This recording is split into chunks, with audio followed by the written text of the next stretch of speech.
Assalamualaikum warahmatullahi wabarakatuh. Waalaikumsalam warahmatullahi wabarakatuh. Alhamdulillah, alhamdulillahilladzi an'amana bi ni'matil iman wal islam. Wa asyhadu an la ilaha illallah wahdahu la syarika lahu dzul jalali wal ikram. Wa asyhadu anna sayyidana wa nabiyyana Muhammadan abduhu wa rasuluhu sahibul qawli wasyafa'ati wal maqam. Allahumma shalli wa sallim wa barik ala abdika wa rasulika sayyidina Muhammadin wa ala alihi wa sahbihi wa sahbihi dhalam, amma ba'd. Faqad qala Allah ta'ala fil Qur'anil Karim wa huwa asdaqul qailin, a'udzu billahi minasy syaithanir rajim.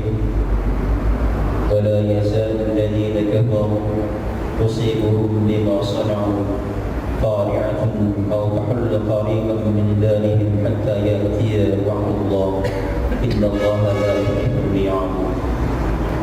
Qala Rasulullah sallallahu alaihi wasallam,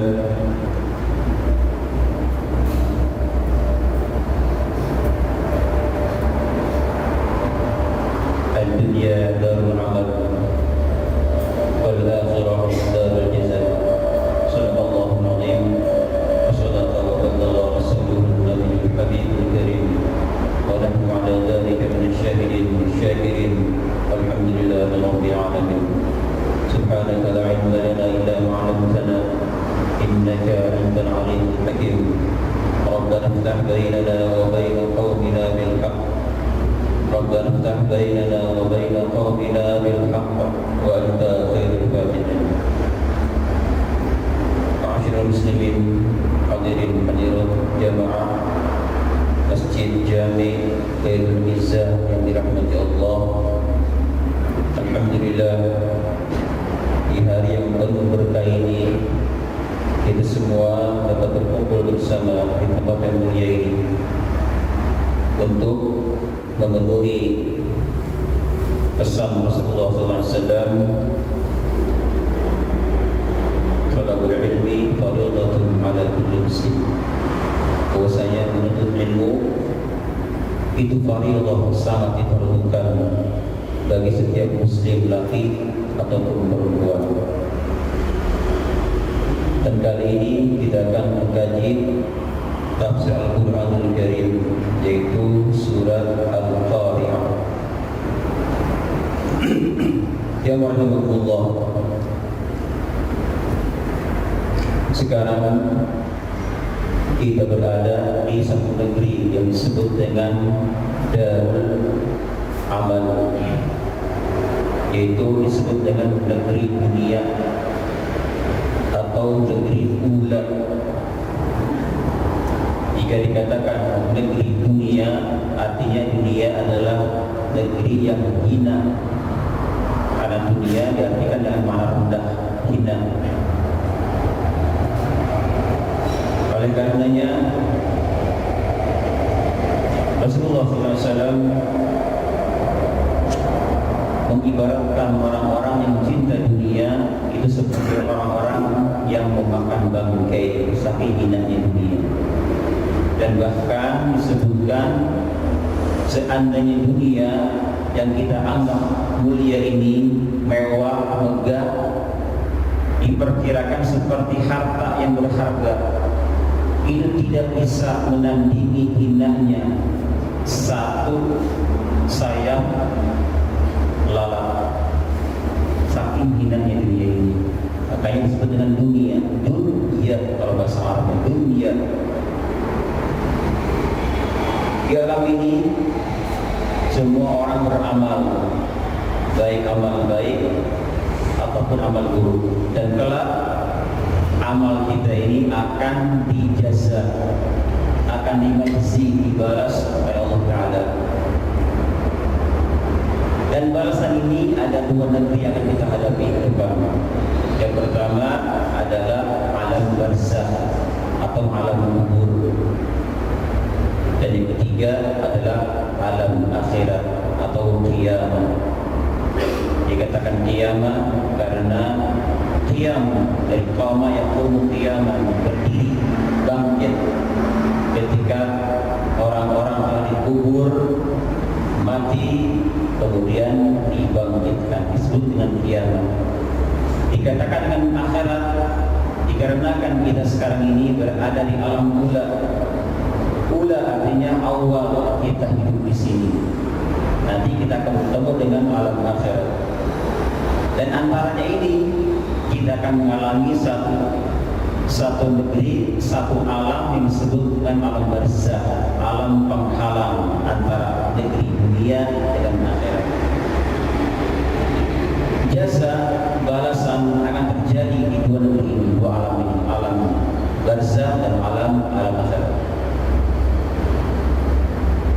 Dalam sebuah ayat Al-Quran yang insyaallah kita semua hafal suratnya, At-Takatsur ayat ketiga keempat, yang bunyinya kalla sawfa ta'lamun, terus summa kalla sawfa ta'lamun. Artinya apa?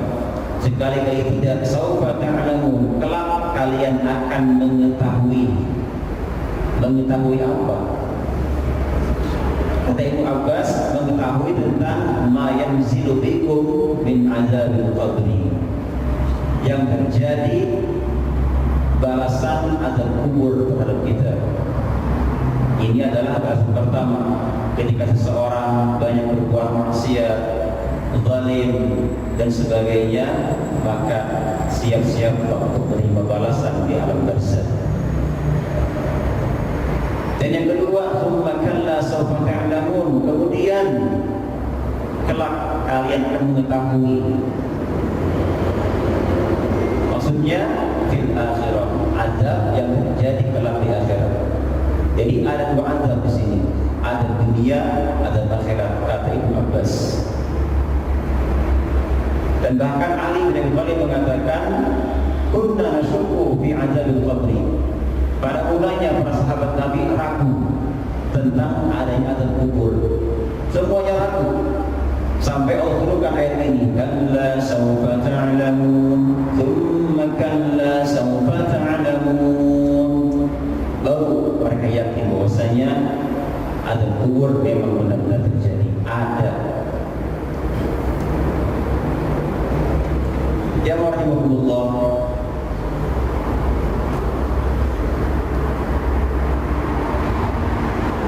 di dalam kitab Al-Qurtubi tentang kaitan kalla sawfa ta'lamun thumma kalla sawfa ta'lamun, disebutkan di sini bahwa kalla sawfa ta'lamun maknanya adalah idza nazala bikumul maut, kelak kalian akan mengetahui datangnya kematian, kemudian datangnya para utusan Allah Ta'ala yang disebut dengan malakul maut. Kemudian tsumma kalla sawfa ta'lamun maknanya idza dakhaltum quburakum, ketika kalian masuk ke alam kubur, datang munkar nakir dan kalian diliputi dengan kedahsyatan pertanyaan-pertanyaan mereka. Apabila kita lulus, maka kita selamat. Jika gagal, maka kita akan dipukul dengan alat pukul yang dibawa oleh mereka. Kita sebagai mazhab Ahlussunnah wal Jamaah meyakini bahwa azab kubur memang ada. Adapun yang mengatakan bahwa azab kubur tidak ada, bukan mazhab Ahlussunnah wal Jamaah, tetapi mazhab Al-Mu'tazilah. Dan masalah azab kubur di sini adalah menurut mazhab kita hukumnya wajib. Jadi ketika seseorang meragukan keberadaannya, maka dia dihukumi haram, bukan kufur, bukan.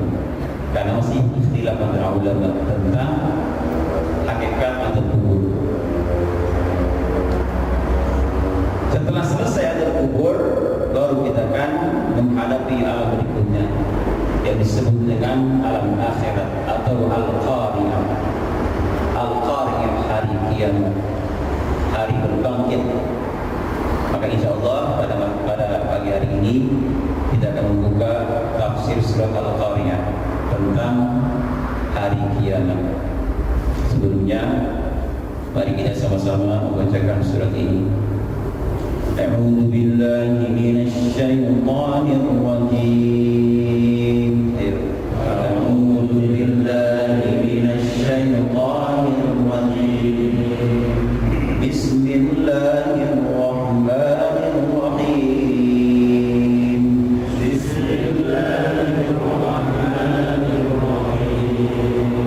Al-Qari'ah.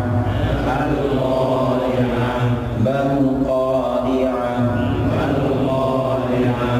Wa ma adraka mal-Qari'ah.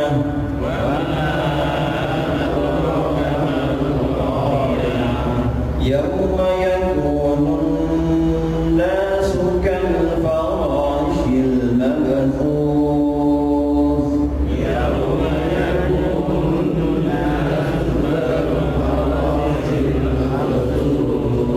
Wa takunu al-jibalu kal-'ihnil manfush.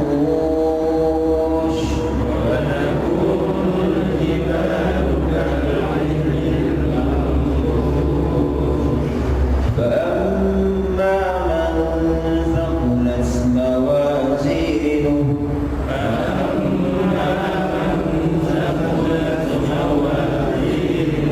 فهو في عيشة راضية.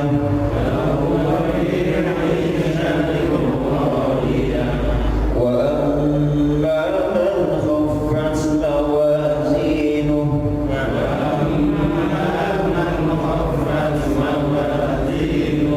فأمه هاوية. وما أدراك ما هي.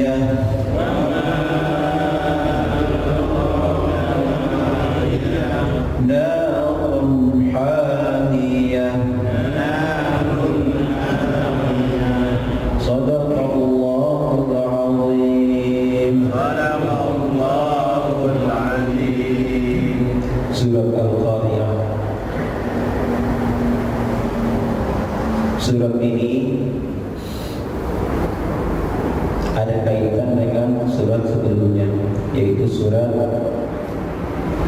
Al-Adiyat.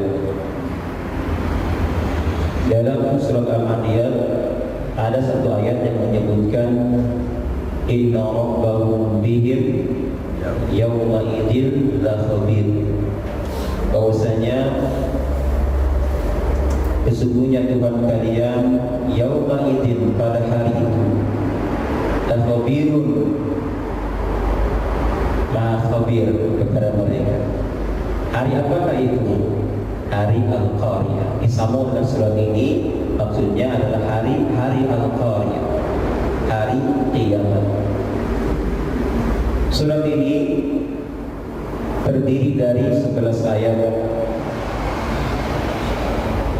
dan kalimatnya ada 36 dan hurufnya terdiri dari 150 huruf, dan fasilahnya akhir ayatnya ada huruf shin, ada juga ha. Disebut dengan Al-Qari'ah karena penyebutan Al-Qari'ah itu terjadi pada ayat yang pertama, Al-Qari'ah, sebutan surat Al-Qari'ah.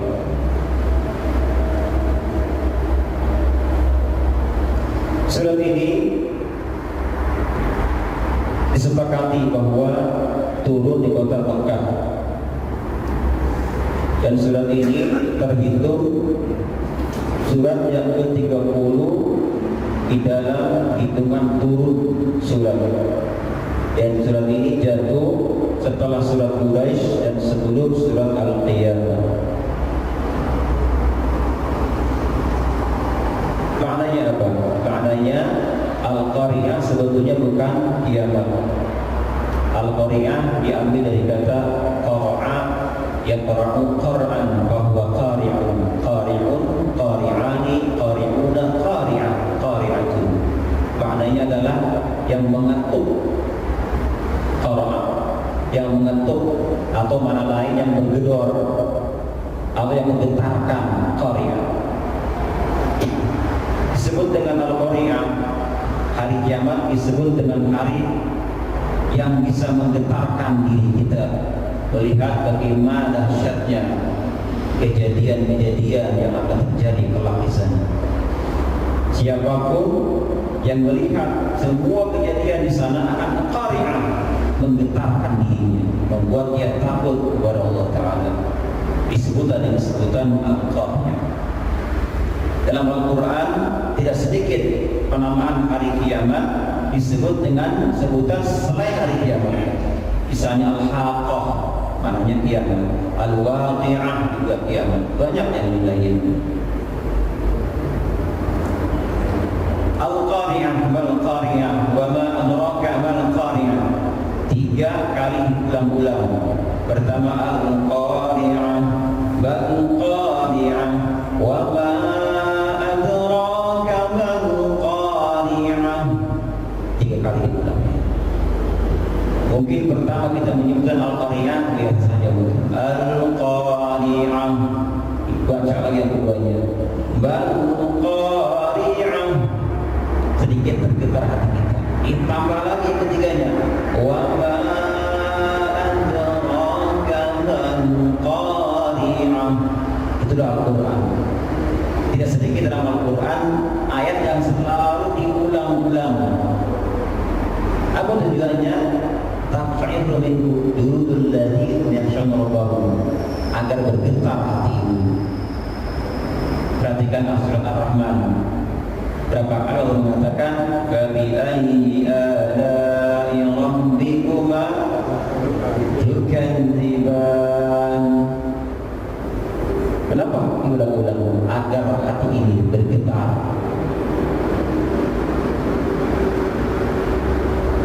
Ada juga dalam surah apa? Al-Insyirah, surah yang pendek tapi diulang lagi 2 kalinya. Inna ma'al usri yusra, inna ma'al usri yusra, ulang-ulang. Agar kita sebagai muslim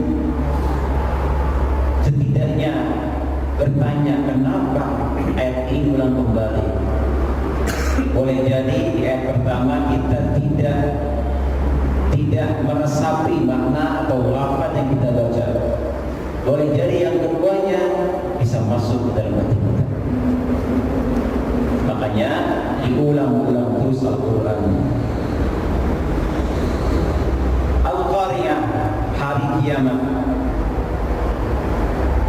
Al-Qari'ah, apa itu hari kiamat? Ditambah lagi wa ma adraka mal-qari'ah. Tahukah kamu mal-qari'ah, apa itu hari kiamat?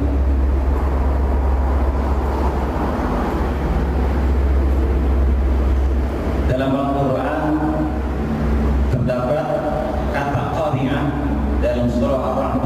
Silakan dibuka Ar-Ra'd ayat ke-31. Yang bukan Al-Quran atau HP yang ada versi Al-Quran dibuka Ar-Ra'd. Ar-Ra'd ayat ke-31. Di mana Allah berfirman dalam ayat ini, وَلَا يَزَالُ الَّذِينَ كَفَرُوا تُصِيبُهُم بِمَا صَنَعُوا قَارِعَةٌ أَوْ تَحُلُّ قَرِيبًا مِّن دَارِهِمْ حَتَّى يَأْتِيَ وَعْدُ اللَّهِ إِنَّ اللَّهَ لَا يُخْلِفُ الْمِيعَادَ. Apa artinya? Apa artinya? Halo? Ada ketemu? Bukan apa awal? Senantiasa menimpa bencana disebabkan perbuatan mereka sendiri, atau bencana itu terjadi dekat tempat kediaman mereka sampai datang janji Allah melakukan duka. Sungguh Allah tidak menginginkan. Itulah maknanya orang-orang kafir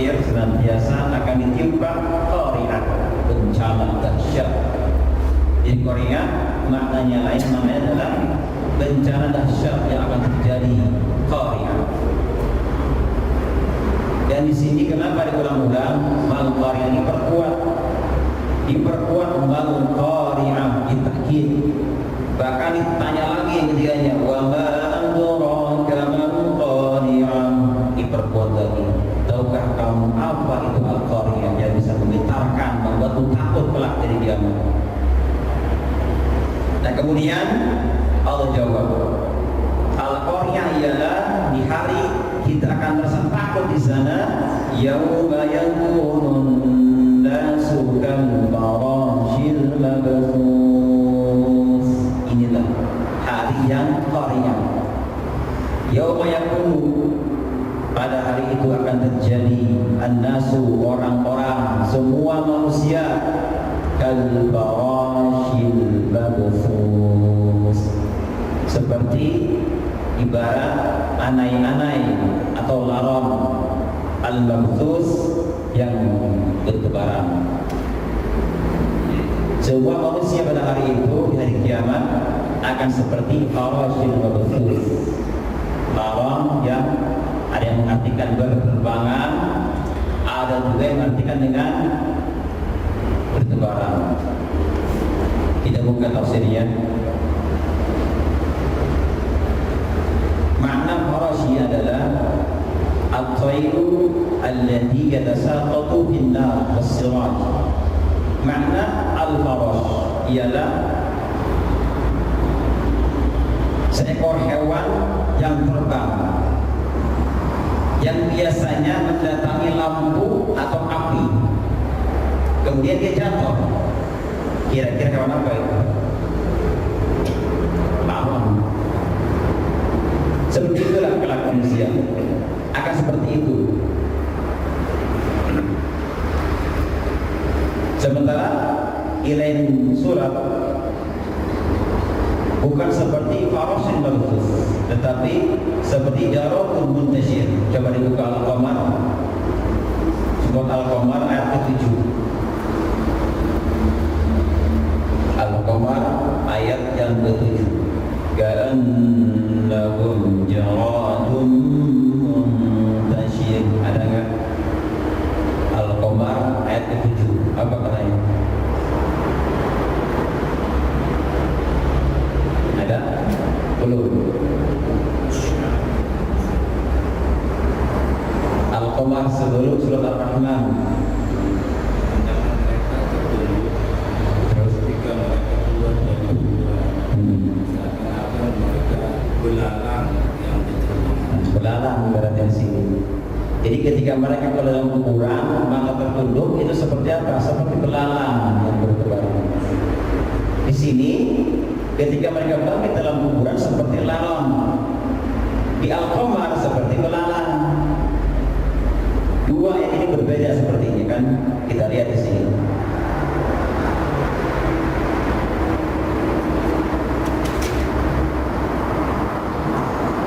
Dalam kitab Al-Qurtubi disebutkan, dalam Al-Qari'ah Allah mengibaratkan mereka seperti laron, sementara di surah Al-Qamar seperti belalang. Beliau mengatakan fa'awwalu halihim kal farashi. Jadi awal ketika mereka bangkit dalam kuburan itu seperti kal farashil mabthus, seperti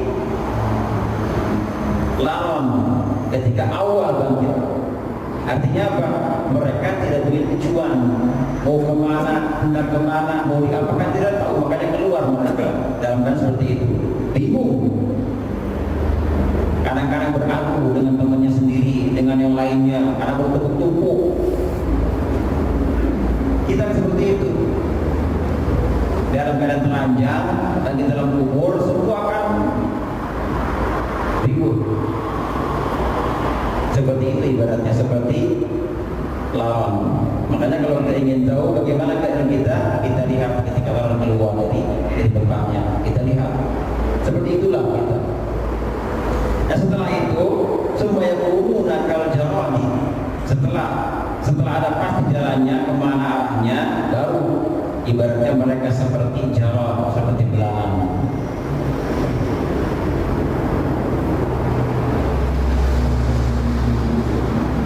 Sahih Muslim ada sebuah hadis dari Jabir, Rasulullah SAW mengatakan, "Masali wa masalukum." Perumpamaanku dan kalian, kata Nabi, kama salih rajulin, seperti ada seseorang au qadana, kata Nabi.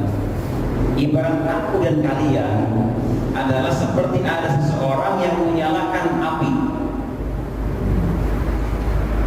Lalu faja'ala al-janadibu wal farashu yaqa'na fiha.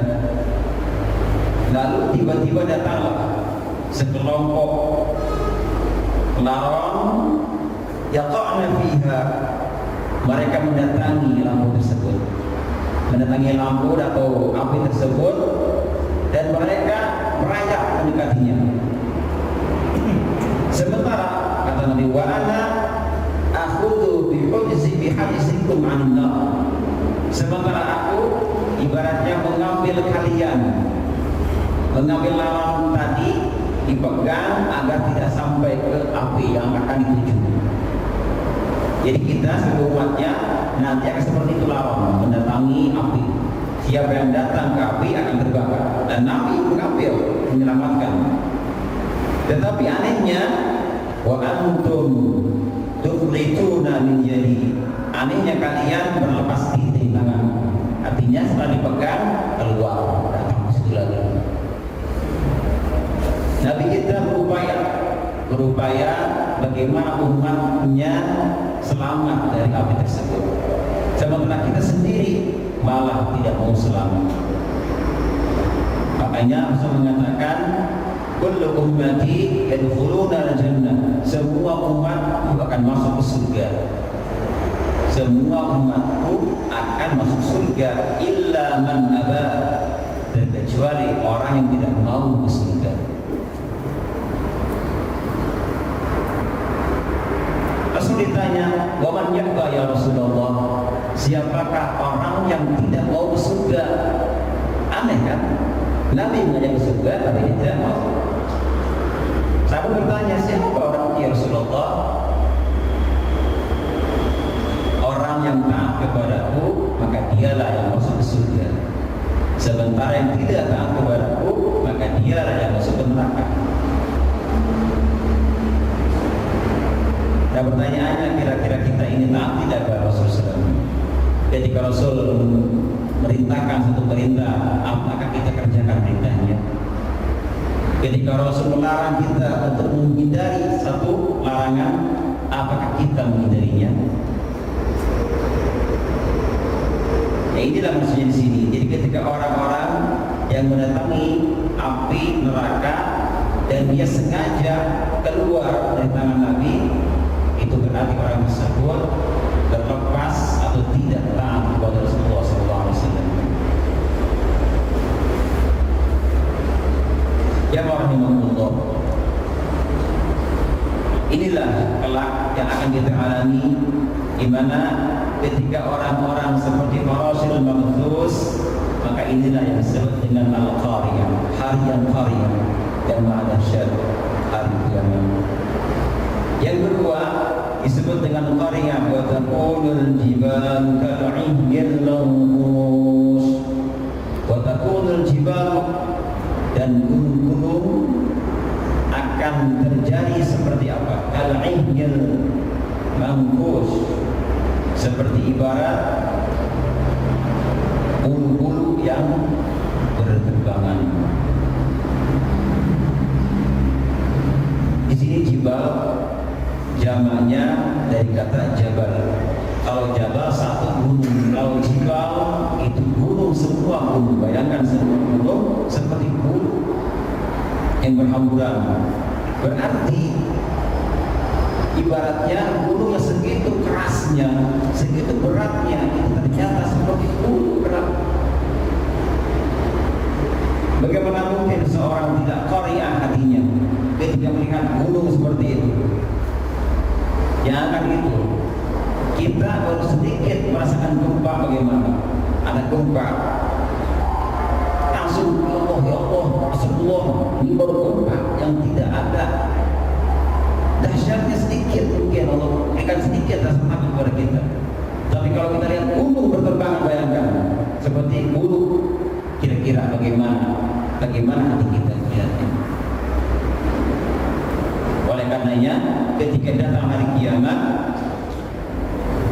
Allah mengatakan dalam Al-Quran, wa taran nasa sukara wa ma hum bisukara.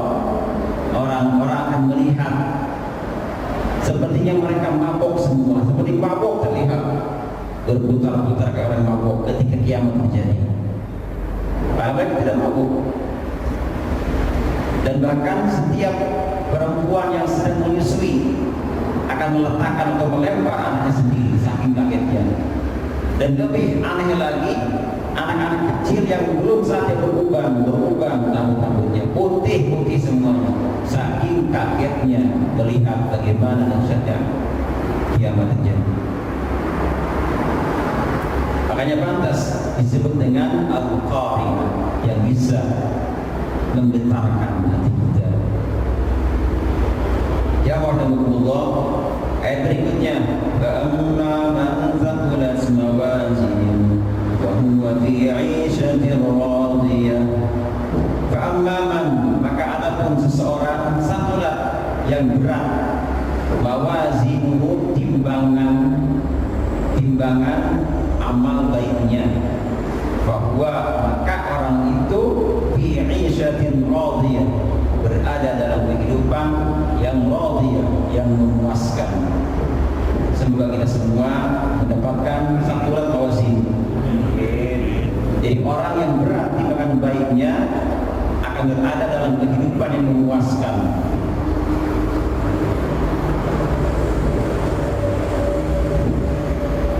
Di antaranya di sini disebutkan sedikit, di antara kehidupan orang-orang yang berat timbangannya adalah kal furusil marfu'ah. Mereka mendapatkan kasur yang empuk, tebal dan tinggi. Saking tingginya kalau kita jalani makan waktu 100 tahun lamanya. Bayangkan tempat kita di sana, tempat kita di sana 100 tahun. Tetapi jika seorang sudah Allah pilih untuk masuk ke surga Allah Ta'ala, maka tempat yang tinggi tadi akan menunggu, datang merendah dan siap dinaiki. Setelah kita naik ke atas kasur itu, dia naik lagi ke atas. Begitupun pohon-pohonnya, semua pohon surga tinggi-tinggi, saking tingginya itu makan waktu 100 tahun, bayangkan. Dan ketika ada seorang hamba yang dipilih, maka ketika dia mau buah tersebut, buah itu akan turun dengan sendirinya. Baik ketika dia sedang tidur, sedang duduk, berdiri, itu turun mendatangi orang tersebut, dimakan, dipetik buahnya. Setelah itu dia kembali lagi ke atas. Bayangkan seperti itulah, tanpa capek-capek kita menaikinya. Karena surga bukan darul ta'am, bukan darul capek, tapi daerah nikmat, darul nikmat. Ya seperti di sini Pak, kalau kita mau buah-buahan, kita siapkan dulu tangga, siapkan dulu bolongnya, naik dulu, capek di sana tidak bisa.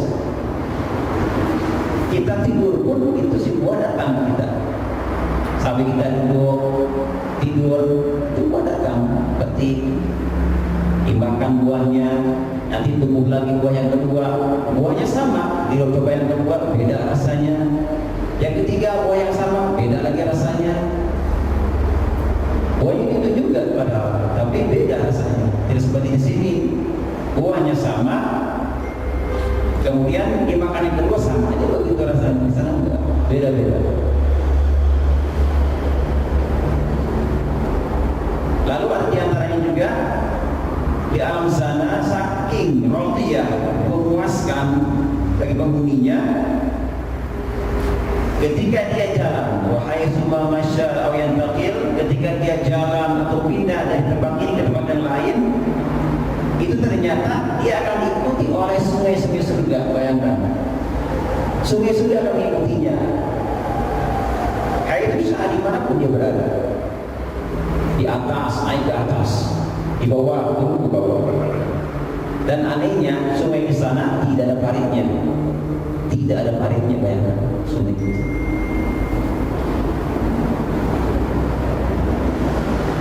Inilah makna dari Aisyah radhiyah, mana kehidupan yang memuaskan dan bahkan lebih daripada itu. Di sana kita tidak akan pernah merasakan yang namanya ngantuk. Semua hal-hal yang membuat ketidaknyamanan kita akan dijawabkan di sana. Semuanya serba nyaman. Apapun yang kita minta, maka insya Allah akan kasih. Apapun yang kita minta. Nah kemudian wa amma man khaffat mawazinuhu fa ummuhu hawiyah. Sementara orang-orang yang ringan timbangan amal baiknya, ini alhamdulillah, fa ummuhu hawiyah, maka ibunya hawiyah. Makna aslinya, maka ummunya adalah hawiyah, atau tempat kembalinya adalah hawiyah, neraka hawiyah. Dalam ayat ini kata ummu disebut atau diartikan dengan makna tempat kembali. Karena wasammaha umman li'annahu ya'wi ilaiha.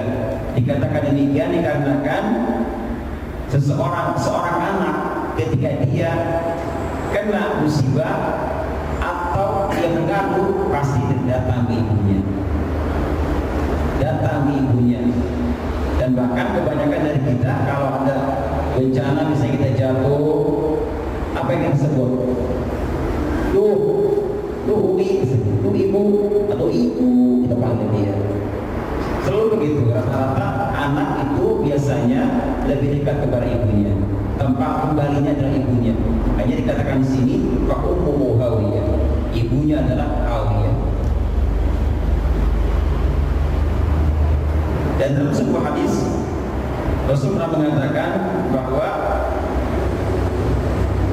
ketika orang mukmin meninggal dunia, maka nanti dia akan bergabung dengan sekelompok orang mukmin lagi. Rohnya akan menyatu dengan orang mukmin lagi. Nah lalu teman-temannya ini akan berkata kepada teman-temannya, Rawihu, senangkan dia, hibur dia, karena dia sudah capek bingung di dunia, bikin dia bahagia. Itu kata teman-teman yang mukmin. Lalu yang meninggal ini bertanya, mencari seseorang yang dulu pernah dia bersama dengan dia, tidak ada tapi di kelompok mukmin. Dia bertanya, aina fulan, mana si fulan, tidak ada di sini. Kemana dia?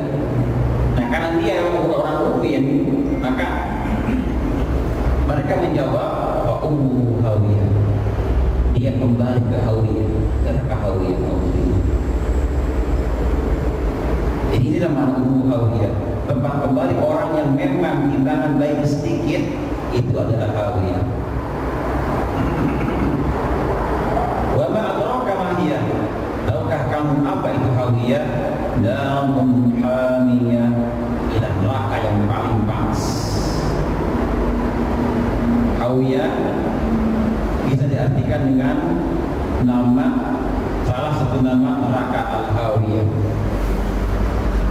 Dikatakan hawiyah, hawiyah ini sebetulnya makna aslinya turun, yang turun. Hawiyah, hawa yahwi, turun artinya. Dikatakan hawiyah turun dikarenakan orang yang akan dilempar ke neraka itu pertama yang dilempar adalah kepalanya dulu. Kepalanya baru kakinya. Makanya hawiyah turun. Atau mana lain dari mana hawiyah?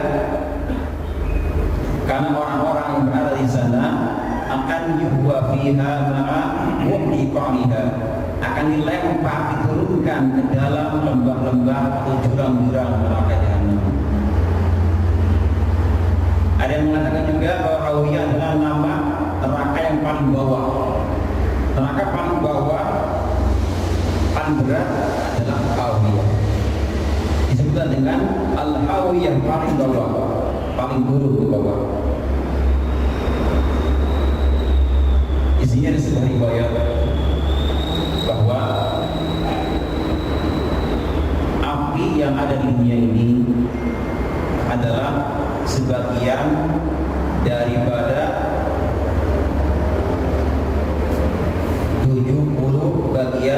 panas neraka jahanam. Rasul mengatakan, narukum hadhihi, api dunia kalian ini itu juz'un min sab'ina juz'an min harri jahannam. Itu sebagian kecil daripada 70 bagian panas neraka jahanam. Kata sahabat, wallahi in kanat lakafiyah ya Rasulullah, demi Allah ya Rasulullah, api yang dunia pun sudah mencukupi kami, bagaimana di sana? Bayangkan saja, api yang di sini sudah mencukupi kita kan, bagaimana panasnya. Tetapi kata Nabi, fa innaha udilat 'alaiha, api di sana itu lebih dahsyat lagi dengan 69 kali lipat. Bayangkan. Sebagian mengatakan api akhirat atau api neraka pada mulanya adalah berwarna merah. Allah panaskan api neraka selama 1000 tahun lamanya sehingga berubah menjadi merah. Setelah merah 1000 tahun dipanaskan lagi yang kedua kalinya selama 1000 tahun juga sampai berubah warnanya menjadi putih. Setelah itu dipanaskan lagi ketiga kalinya sampai berubah menjadi warna apa? Warna hitam. Itulah neraka. Jadi api neraka warnanya hitam. Dan api dunia ini sebetulnya dulu itu sudah dicelupkan ke laut selama 2 kali. Dicelupkan sekali, dicelupkan lagi sekali. 2 kali dicelupkan, dan itu pun tidak banyak, sedikit sekali. Ketika Adam alaihissalam hendak memasak, tidak ada api, dia minta ke Jibril, saya butuh api untuk memasak. Kata Jibril, saya akan datangi malaikat penjaga neraka untuk minta api dan diberikan kepada Adam alaihissalam. Datang di sana, kata Malik, berapa kau minta ke Jibril? Kira-kira sebesar biji kurma. Kata Jibril, kalau kau berikan sebesar itu, 7 lapis langit dan bumi akan hancur lebur. Bayangkan. Lalu seperti apa? Kalau setengahnya bagaimana? Setengahnya biji kurma, setengahnya aku berikan kepadamu, maka langit, bumi kering, tidak akan pernah ada air. Akhirnya diberikanlah sedikit sekali api neraka. Terus kemudian dicelupkan 2 kali ke laut, celupkan, mau diangkat, dicelupkan lagi, lalu diletakkan di atas apa? Di atas gunung.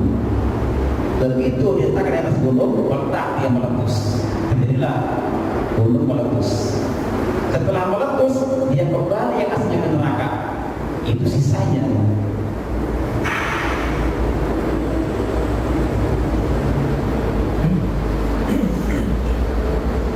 Bismillahirrahmanirrahim. Di sini ada sedikit masalah tentang masalah mizan. Mizan artinya mawazin, timbangan.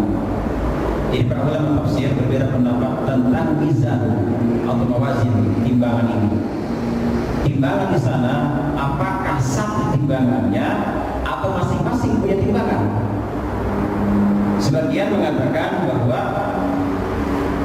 timbangan di sana cuma satu, dipegang oleh Jibril alaihissalam. Jadi semua amal perbuatan anak-anak Adam itu ditimbang dengan satu timbangan. Apa dalilnya? Bagi mereka yang berpandangan seperti ini adalah surat Al-Anbiya ayat 47. Dibuka silakan, Al-Anbiya ayat 47. Dalil mereka yang mengatakan bahwa timbangan di sana cuma satu. Jadi sekian banyak amal-amal hamba Allah Ta'ala akan ditimbang dengan satu timbangan. Al-Anbiya 47. Apa ayatnya? Wa nad'ul mawazin al-qista liyaumil qiyamah. Ada ketemu? Al-Anbiya 47. Apa artinya? Dan kami akan memasang timbangan yang tepat pada hari kiamat. Jika tidak seorang pun diberikan walau sedikit, sekalipun ada 9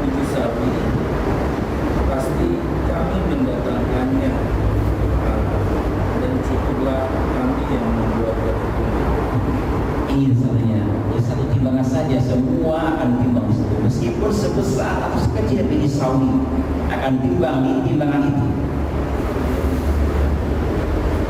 Pendapat kedua mengatakan bahwa masing-masing ada timbangannya, bahkan ada timbangan khusus, timbangan ucapan, timbangan perbuatan, ada masing-masing. Apa dasarnya? Dasarnya adalah dalam ayat ini, al-mawazin itu jamak dari mizan. Mawazin jamak dari mizan. Jika jamak berarti banyak timbangannya ini dari mereka. Dan mereka mengatakan di antara dalil yang menunjukkan bahwa timbangan itu banyak. Yang pertama, ada sebuah hadis Nabi SAW tentang timbangan ucapan. Jadi ada namanya mizanul qaul atau aqwal, timbangan ucapan. Jadi kita berucap baik buruk itu ada timbangannya. Rasul mengatakan kalimatani khafifatani, ada dua kalimat yang ringan diucapkan. Dua kalimatnya ringan diucapkan, tetapi saqilatani fil mizan. Kalau ditimbang dua kalimat ini itu bisa memberatkan timbangan. Apa itu?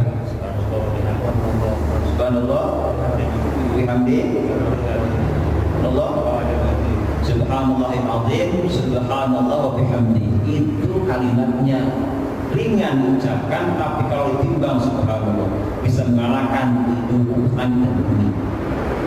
Ini mizanul aqwal. Nah kemudian ada juga namanya mizanul amal, timbangan amal perbuatan kita. Kita berbuat apa ada timbangannya nanti. Apa dasar hadisnya? Di sini ada sebuah hadis bahwasanya innallaha ta'ala sayukhlisu rajulan min ummati. Allah Ta'ala akan menyelamatkan seseorang dari umatku di atas semua makhluk-makhluknya di hari kiamat. Lalu Allah akan menggelarkan 99 lembaran amalnya, digelar. Dan setiap satu lembar tulisan amalnya itu sepanjang mata memandang. Saking satu lembar saja itu. Allah berkata, apakah kau akan ingkari hal ini? Apakah zalim semua pencatat amalku? Dia berkata, la ya Rabb, tidak ya Tuhanku. Apakah kamu ada alasan yang lain? Dia berkata, tidak ya Tuhanku. Lalu kata Allah, inna laka indana hasanah, bagimu satu kebaikan. Karena di hari ini kamu tidak pernah berbuat zalim, kata Allah Ta'ala. Lalu Allah Ta'ala keluarkan satu bitaqah, satu tiket kartu. Kasih kartu, nih ambil kartu ini. Kalau kita bikin tiket Pak ya, kasih tiket, dilihatnya ternyata ada tulisan asyhadu an la ilaha illallah wa asyhadu anna muhammadar rasulullah. Ada tulisan itu. Oh, tiketnya asyhadu an la ilaha illallah. Lalu kata Allah Ta'ala, wahdur waznan. Sekarang hadirkan timbangan. Nah, hadirkan timbangan amalmu, kata Allah Ta'ala. Hadirkanlah timbangan amalnya. Dihadirkan dan dia berkata, ya Rabb, ini untuk apa tiket ini ya Rabb? Ini untuk apa tiket ini? Paspor ini untuk apa ya Rabb? Terus lembaran ini yang saya punyai, amal-amal saya ini buat apa? Lalu kata Allah Ta'ala, untuk ditimbang. Jadi lembaran amalnya ditimbang di satu piringan timbangan. Di tokohnya tiket tadi diletakkan satunya lagi. Ternyata tulisan yang ada asyhadu an la ilaha illallah sampai akhir itu bisa mengalahkan amal-amal buruknya tadi. Makanya subhanallah, ucapan-ucapan yang kita ucapkan selama ini itu tidak akan bisa mengalahkan amal-amal buruk. Justru ucapan kita yang tertulis dalam lembaran-lembaran amal itu akan memberatkan timbangan kita kelak dari kiamat. Dan masih banyak yang lainnya. Oleh karenanya dalam sebuah hadis, kalau kita menulis sholawat, ya, kita tulis sholawat di kertas dari mana, sepanjang tulisan itu masih ada, maka pahalanya akan terus mengalir kepada kita sampai hari kiamat. Bayangkan kita tulis sholawat.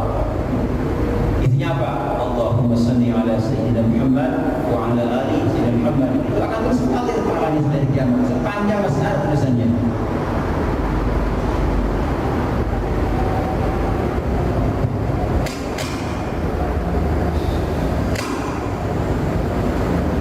Demikian jemaah sekalian, tafsir Al-Qari'ah.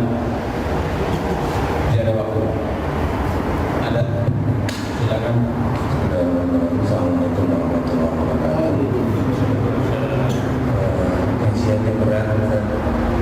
Kajiannya berat, mungkin juga secara tafsirnya tadi susunan ayat ini dari dari surah Al-Adiyat, dari surah sebelumnya.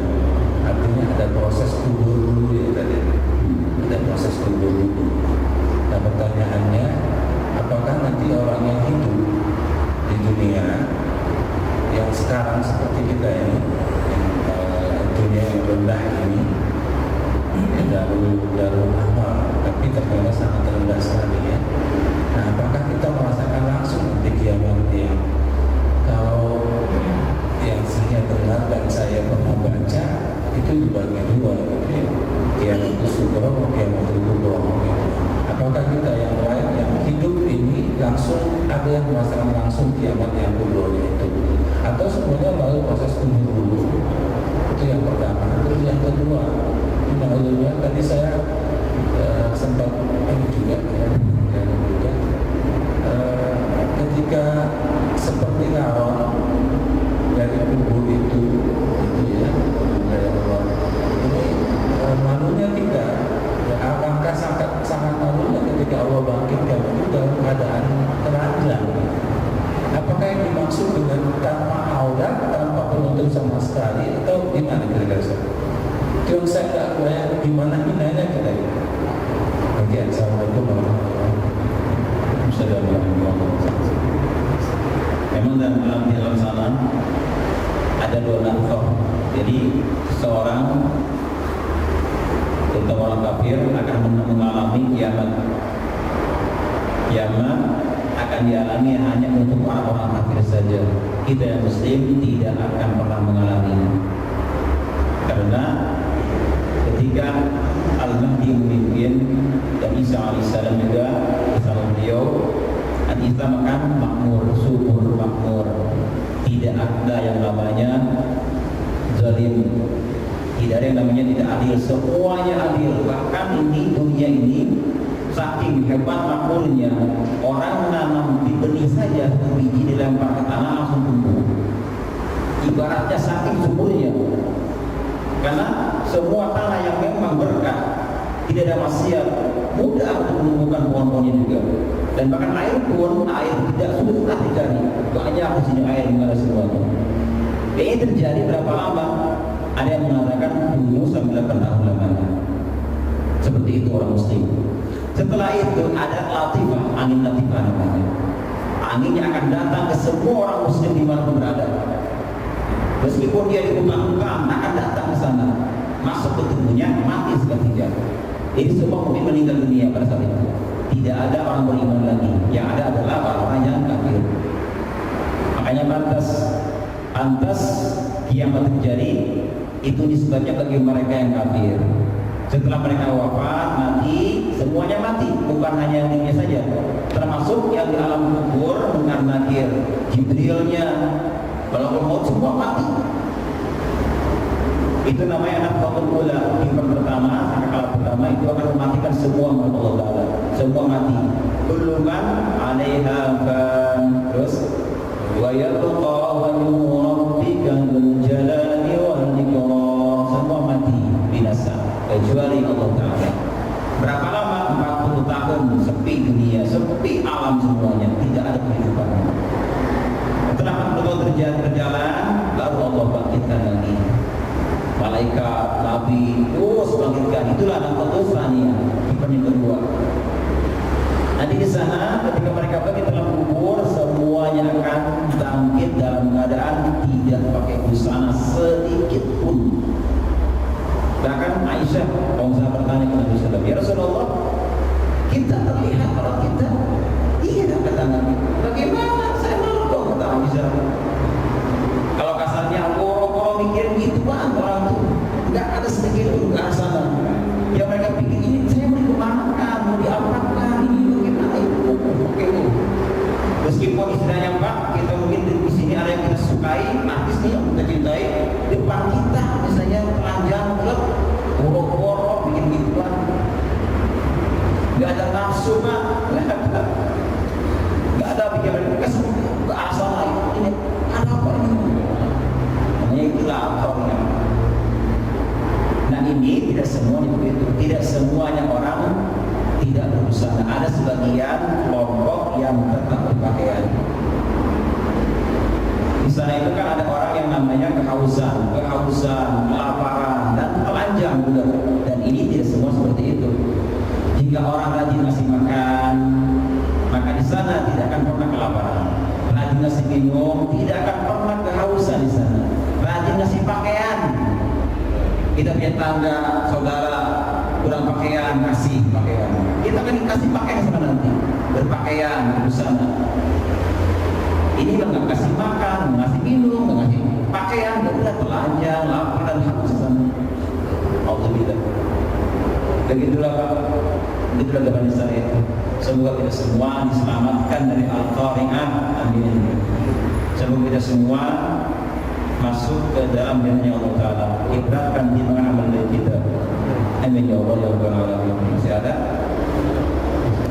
Kalau dalam Al-Quran itu suka ada surat yang lokasi dengan umur, short, gitu Ustaz.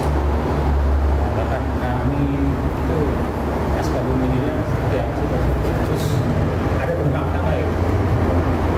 Surat yang awalnya huruf-huruf Nun, Alif, Lam, Mim, Yasin dan seterusnya. Ini disebut dengan ayat mutasyabihat. Dalam Al-Quran ada dua ayat. Ada ayat muhkamat, ada ayat mutasyabihat. Ayat muhkamat jelas maknanya, kita pahami maknanya, itu muhkamat namanya.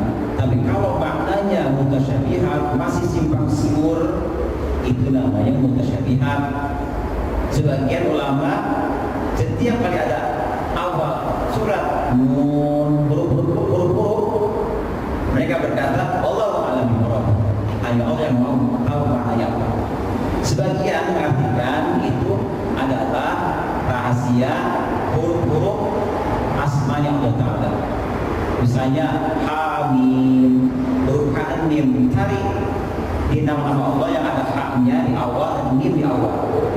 Ha apa contohnya? Misalnya Hakim, Allah Maha Hakim, Maha Halim, itu artinya. Kalau mim, Mu'min, Muhaimin, Mutakabbir, itu kan itu sebagian mengatakan itu singkatan gitu.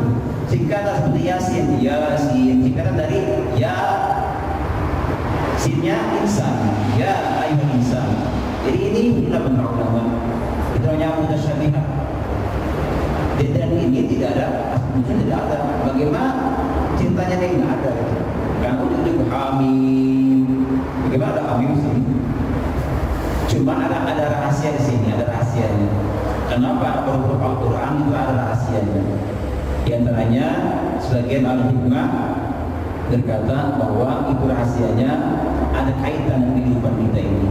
Misalnya ada orang ingin hidupnya subur, misalnya terhindar dari segala malapetaka, maka ambillah huruf Al-Quran itu. Apa contohnya? Misalnya dari huruf Kaf, Ha, Ya, Ain, Shad dengan Ha, Mim, Ain, Sin, Qaf. Ini makan 10 nih. Itu ada kaitan dengan katanya kalau orang marah-marah kan kita datangi seorang apa sih namanya hakim atau orang yang suka marah-marah, dia terbuka mulutnya, bagaimana caranya kita baca itu. Bacanya apa? Kaf, Ha, Ya, Ain, Shad. Kita ngomong Kaf, Ha, Mim, Ain, Sin, Qaf. Jadi ada hasil di sini. banyak yang lain. Jadi kalau ditanya bagaimana tahu maknanya, makanya sebelum kita mengamalkannya tahu maknanya. Apakah hak itu artinya apa? Hak hakim, mim mukmin, ada kaitan dengan itu nanti, atau dikaitkan dengan huruf jumlah hurufnya. Kan kalau bahasa Arab itu kan setiap huruf ada hitungannya. Alif berapa, ba berapa, ta berapa ada. Kalau saya belum di situ, belum ke arah sana. Jadi kalau ada orang belajar seperti itu, ada memang setiap huruf ada rahasianya. Ini huruf berapa hurufnya. Kalau kita punya kitab kitab kecil dulu kita belajar a i u ba bi u, terus itu ada di situ. Perhatikan itu ada huruf abajadun, alif berapa, ba berapa, jim berapa ada. Mungkin di sini ada yang punya kitab itu, mungkin yang dulu pernah kita kaji itu, kita belajar. Sekarang dia lihat kalau itu namanya kaidah berbeda. Masih ada, sudah. Demikian, mari kita tutup bersama kajian kita dengan bacaan Subhanallahumma wa bihamdika asyhadu an la ilaha illa anta astaghfiruka wa atubu ilaik. Assalamualaikum warahmatullahi wabarakatuh.